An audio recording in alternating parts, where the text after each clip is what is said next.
Hello friends, welcome to Yas Recipes. இன்னைக்கு நம்ம சேனல்ல ஒரு சூப்பரான சாம்பார் ரெசிபி தான் பார்க்க போறோம். இந்த சாம்பார் இட்லி, தோசை, ரைஸ், பொங்கல்னு எல்லாத்துக்கூடயுமே சாப்பிடலாம். டேஸ்ட் ரொம்ப சூப்பரா இருக்கும். வாங்க எப்படி செய்யறதுன்னு பார்க்கலாம். பிரஷர் குக்கர்ல 1 கப் அளவுக்கு துவரம்பருப்பு எடுத்துக்கலாம். இப்போ இத நல்லா வாஷ் பண்ணி எடுத்துக்கோங்க. இதுலயே 5 பல் அளவுக்கு பூண்டு சேர்த்துக்கோங்க. 1/2 டேபிள் ஸ்பூன் சீரகம் சேர்த்துக்கலாம்.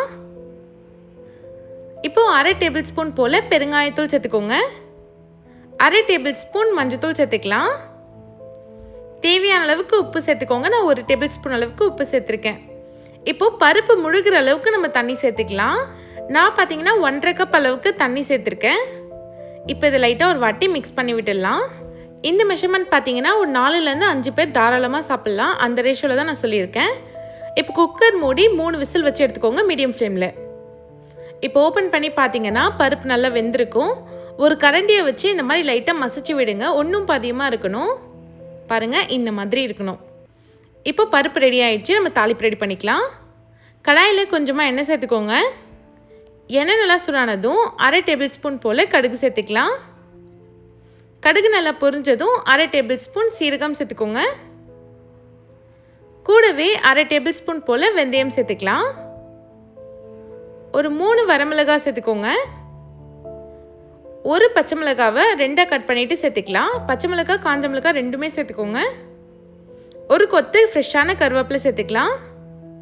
1/2 டேபிள் ஸ்பூன் பெருங்காயத்தூள். ஒரு வெங்காயத்தை பொடியாக கட் பண்ணி சேர்த்து நல்லா வதக்கி எடுத்துக்கோங்க. வெங்காயம் பார்த்தீங்கன்னா ரொம்ப வதங்கணும்னு அவசியம் இல்லை. லைட்டாக கண்ணாடி பதம் வந்துச்சுனாலே போதும். இந்த அளவுக்கு வதங்கி வந்ததும் 2 மீடியம் சைஸ் தக்காளியை கட் பண்ணிவிட்டு சேர்த்துக்கலாம்.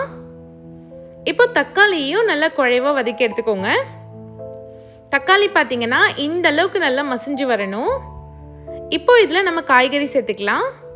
உங்களுக்கு என்ன காய்கறி பிடிச்சிருக்கோ நீங்கள் அந்த காய்கறி எல்லாமே சேர்த்துக்கலாம். நான் இன்றைக்கி கேரட், பீன்ஸ், மாங்காய், முள்ளங்கி, கத்திரிக்காய், வெண்டைக்காய், முருங்கைக்காய் இந்த காய் எல்லாமே தான் சேர்த்துருக்கேன். எல்லாத்துலேயும் ஒன்று சேர்த்துருக்கேன். தேவையான அளவுக்கு உப்பு சேர்த்துக்கோங்க. நம்ம ஆல்ரெடி பருப்புலேயும் சேர்த்துருக்கோம். 1லேருந்து 1.5 டேபிள் ஸ்பூன் போல் சாம்பார் பொடி சேர்த்துக்கலாம். சேர்த்துட்டு இதை நல்லா ஒரு வாட்டி கலந்து விடுங்க. காய் எண்ணெயிலே ஒரு 2லேருந்து 3 நிமிஷம் போல் வதங்கி வரணும். இப்போ பாருங்கள், ஓரளவுக்கு வதங்கிடுச்சு. இதில் காய் முழுகிற அளவுக்கு தண்ணி சேர்த்துக்கோங்க. நான் 1 கப் அளவுக்கு தண்ணி சேர்த்துருக்கேன். இப்போ இது ஜென்டலாக ஒரு வாட்டி மிக்ஸ் பண்ணி விட்டுருங்க. சாம்பார் எப்போவுமே 1-2 காய்கறி போட்டு செய்கிறத விட இந்த மாதிரி நிறைய காய்கறி போட்டு செஞ்சு பாருங்கள். நல்ல ஃப்ளேவர்ஃபுல்லாகவும் டேஸ்ட்டாகவும் இருக்கும். இப்போது இதை மூடி போட்டு மீடியம் ஃப்ளேமில் ஒரு 5 நிமிஷம் நல்லா வேக வச்சு எடுத்துக்கலாம். நம்ம சேர்த்த காய் எல்லாமே சீக்கிரமாகவே வெந்துடும். பாருங்கள், நல்லா கொதிச்சு வந்துடுச்சு. இப்போது இதில் ஆல்ரெடி நம்ம வேக வச்சு வச்சுருந்தோம் இல்லையா, அந்த பருப்பு சேர்த்துக்கோங்க. இது கூடவே ஒரு சின்ன நெல்லிக்காய் சைஸ் அளவுக்கு புளியை நான் கொஞ்சமாக தண்ணியில் கரைச்சி வச்சுருக்கேன். அது இதோடு சேர்த்துக்கலாம். இது பார்த்திங்கன்னா 1/2 கப் அளவுக்கு வரும். கூட சாம்பாருக்கு உங்களுக்கு எந்த கன்சிஸ்டன்சி வேணுமோ அந்த அளவுக்கு தண்ணி சேர்த்துக்கோங்க. ஃபைனலாக கொஞ்சமாக கொத்தமல்லி தழையும் சேர்த்துக்கலாம். இப்போ இது எல்லாத்தையுமே நல்லா ஒரு வாட்டி கலந்து விட்டுக்கலாம். பருப்பு, புளி தண்ணி எல்லாமே ஒன்று சேர கலந்து வரணும். இப்போ நல்லா கலந்து விட்டாச்சு. திரும்ப மூடி போட்டு மீடியம் ஃப்ளேமில் ஒரு 5 நிமிஷம் நல்லா கொதிக்க வச்சு எடுத்துக்கலாம். இப்போ ஓப்பன் பண்ணி பார்த்தீங்கன்னா நல்லா வீடே மணக்கிற அளவுக்கு சூப்பரான சாம்பார் ரெடி ஆகிடுச்சு.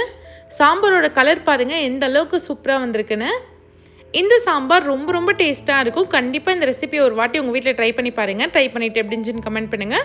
வீடியோ பிடிச்சிருந்தா யாஸ் ரெசிபி சேனல் சப்ஸ்கிரைப் பண்ணிவிடுங்க. தேங்க்ஸ் ஃபார் வாட்சிங்.